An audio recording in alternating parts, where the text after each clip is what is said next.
সামাদ, আপনার কাছে একইভাবে জানতে চাই যে আপনার এলাকায় বন্যা পরিস্থিতি কেমন দেখছেন?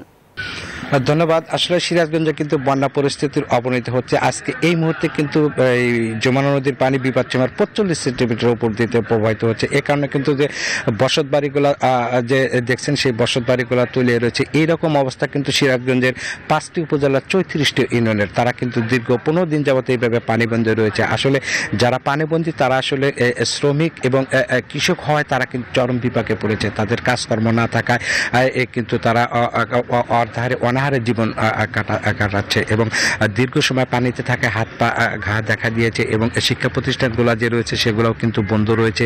এই অবস্থায় কিন্তু এই বন্যা কবলিত মানুষরা কিন্তু চরম দুর্ভোগের মধ্যে পড়েছে এবং পানি বাড়ার সাথে সাথে কিন্তু যে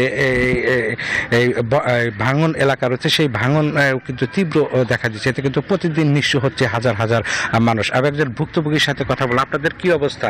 আমাদের অবস্থা, আমরা এখন বানবাসী, ঘরে পানি, আমাদের স্কুল ঘরে পানিতে আমাদের ক্লাস বন্ধ চলছে। তারপরে যাতায়াতে আমাদের সমস্যা, রাস্তাঘাট পানি দেওয়া ভর্তি হয়ে গেছে।